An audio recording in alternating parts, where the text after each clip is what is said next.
BuzzFeed's new social media card game is an easy way to harass people. If you've ever accidentally sent an embarrassing text to the wrong person, you know the horrible, sinking feeling that settles in your chest when you realize that your ill-considered words or provocative photos have gone astray and there's no taking them back.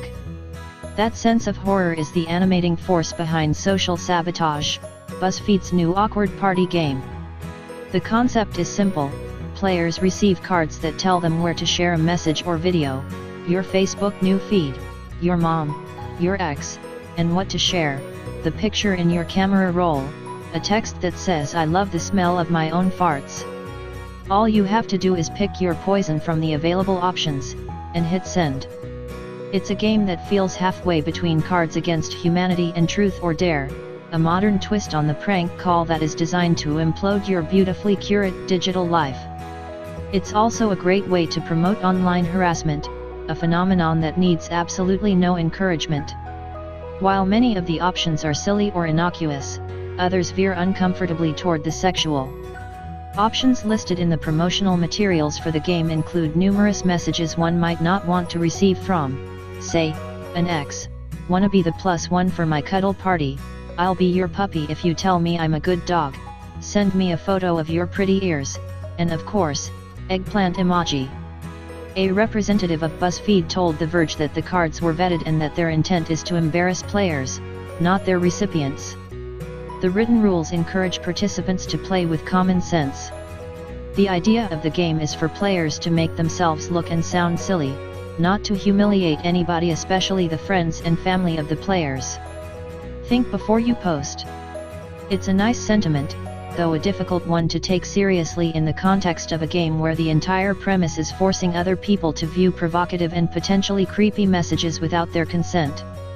There's a meaningful distinction between a hilarious autocorrect fail or a misdirected sext and deliberately sending messages designed to provoke shock, especially ones that orbit the subject of sex. Like Truth or Dare, Social Sabotage creates a social space where it feels acceptable to do things we would ordinarily be too ashamed or insecure to do, like kiss a friend or reveal a secret. Unlike Truth or Dare, it recruits unwitting or unwilling participants to take part. There's a certain thrill in violating taboos and operating outside of normal social boundaries, and games like this give us permission to cross those boundaries without guilt. We're not to blame, after all, the game made us do it.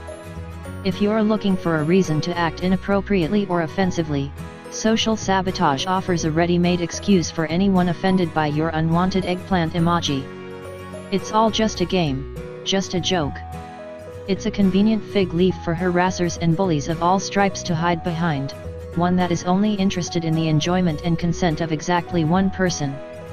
The critical failure of Social Sabotage stems from the same failure that plagues so many tech companies and their harassment-riddled products.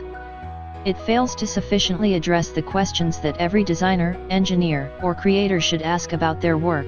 What is the worst thing someone could do with this, and how can I prevent it? If the answers are something really bad and I can't, respectively, then maybe, just maybe, the world is better off without it. Think before you post is a strong rule for any online interaction, but it does little to counteract the fundamental purpose of the game, violating comfort zones not just of the player but anyone the game touches, whether they like it or not. Encouraging people to do this with embarrassing and sometimes sexual content in online spaces that are already rife with abuse is an idea that should sound bad to everyone in the year 2017, and particularly to anyone who claims to be savvy about social media.